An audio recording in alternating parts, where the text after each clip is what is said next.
Mr. Impossible by Roger Hargreaves. Mr. Impossible could do the most amazing things. For instance, Mr. Impossible could jump over a house.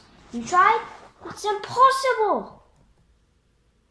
And Mr. Impossible could make himself invisible. All he had to do was stand there and think about becoming invisible. And then he became invisible. You tried. It's impossible. And Mr. Impossible could fly. All he had to do was stand there and flap his arms about. And off he flew. You tried. It's impossible. And Mr. Impossible lived in an impossible-looking house. Have you ever seen a house in such an impossible place? Of course not. One day, Mr. Impossible was out walking in the woods when he met a boy called William. William was on his way to school. "Hello," said Mr. Impossible. "Hello, I'm William." "I'm impossible." "Really?" "Really," smiled Mr. Impossible. "Can you do impossible things?" "Haven't come across anything I couldn't do," replied Mr. Impossible modestly. William thought. "Can you climb up that tree?" he asked, pointing to the biggest tree in the wood. "I can do better than that," replied Mr. Impossible. "I can walk up that tree." And he did.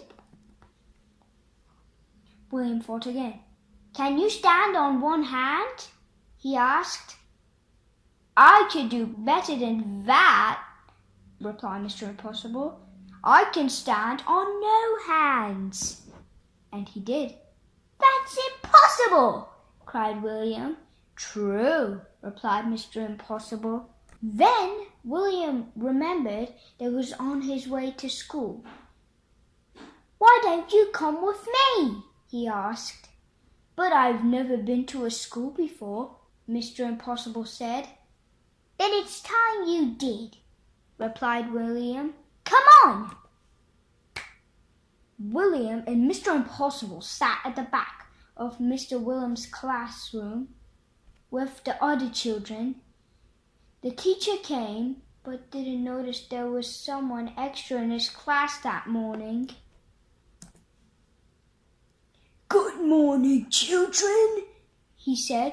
"I have a very difficult sum for you to do today.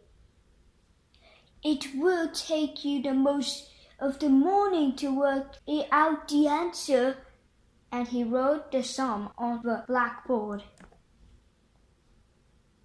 It was the most difficult sum Miss William had ever seen in his whole life, full of multiplications and divisions and additions and other things William didn't enjoy.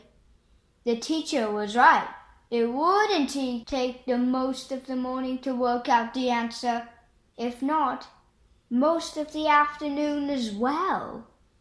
Mr. Impossible whispered in William's ear. After that, Mr. Impossible spent all day at the school.